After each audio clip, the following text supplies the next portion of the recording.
साखरेच्या निर्यातीवरची बंदी म्हणजे एकूणच साखर उद्योगाची आणि ऊस उत्पादक शेतकऱ्याची अवस्था अशी झालेली आहे की आई जीव घालीना आणि बाप भीक मागून देईना. एकतर गेल्या 4 वर्षामध्ये केंद्र सरकारनं साखरेची एमएसपी वाढवलेली नाही आहे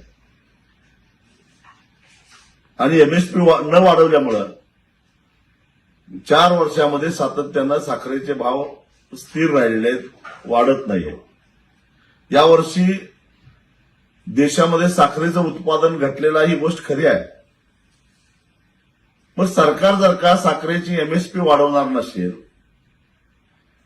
जगाच्या बाजारामध्ये साखरेला भाव चांगला मिळत असेल, तर मग साखर कारखान्यांनी साखर निर्यात का करू नये आणि त्यालाही तुम्ही बंदी घालता, स्वतःही भाव वाढवत नाही. याच्या पाठीमागचं केंद्र सरकारचं लॉजिक काय आहे? पण त्याचा थेट परिणाम हा ऊस उत्पादक शेतकऱ्यांच्यावर व्हायला लागलेला आहे.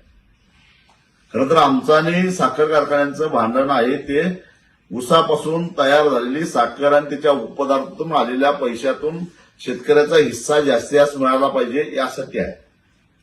पण साखरेचे भावच वाढले नाहीत, तर मग साखर कारखाने तरी काय करणार? आणि त्यामुळे आज परिस्थिती अशी आहे की देशामध्ये जवळपास 12,000 कोटी रुपयाची ऊस उत्पादक शेतकऱ्यांची देणी थकलेली आहे. राज्यामध्ये 3,000 कोटीच्या आसपास देणी थकलेली आहे. याला जबाबदार कोण? जो कायदा आहे ऊस दर नियंत्रण अध्यादेश 1966, त्या कायद्यानुसार ऊसाचे पैसे 14 दिवसाच्या आत नाही दिले तर साखर कारखान्यांच्यावर कारवाई करायची तरतूद आहे.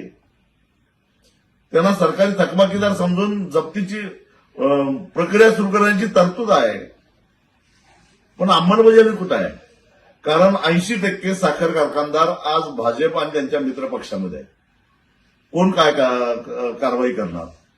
म्हणजे याचा थेट परिणाम साखर कारखानदारांचं सोडावं, ते काही साखरेचे पैसे मिळत नाहीत, साखरेला दर नाही म्हणून हात वर करतात, सरकार कारवाई करत नाही माहिती आहे.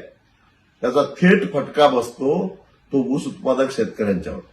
एका बाजूला रासायनिक खताचे दर आकाशाला भिडलेले आहेत. आमचे पंतप्रधान शेतकऱ्यांना सांगतात की रासायनिक खताचा वापर कमी करा. दुसऱ्या बाजूला साखर कारखानदार पैसे द्यायला तयार नाहीत. शेतकऱ्यांनी काय करायचं? खरं तर हा जो सरकारचा निर्णय आहे तो मूर्खपणाचा आहे, भंपकपणाचा आहे असं मी म्हणेन. अचानक असे निर्णय घेऊन होत नसतं, त्याला कुठं ना कुठेतरी प्लॅनिंग करावं लागतं. असे निर्णय घेतल्यामुळे नक्कीच साखरेच्या दरावर फटका हा बसू शकतो. आज साखरेचा दर जर जास्त असेल तरच शेतकऱ्याला आपल्याला पेमेंट देता येईल, नाही तर जास्त भाव जर शेतकऱ्याला द्यायचा असेल तर साखरेचे भाव जास्त असणं फार महत्त्वाचं आहे. एका बाजूला तुम्ही तेलाच्या बाबतीत कुठेतरी फेल गेलेला आहात, परराष्ट्र धोरण तुम्हाला नीट पद्धतीने करता आलं नाही, इराणबरोबर चांगले संबंध ठेवता आले नाही, म्हणून आज गॅसच्या किमती वाढल्यात, तेल आपल्याला मिळत नाही, पेट्रोल डिझेल आता कदाचित आपल्याला महाग घ्यावं लागेल आणि महाग घेत असताना त्याच्यामध्ये सुद्धा आपण जर बघितलं तर आरक्षण सुद्धा येईल असं कुठेतरी सांगण्यात येत आहे.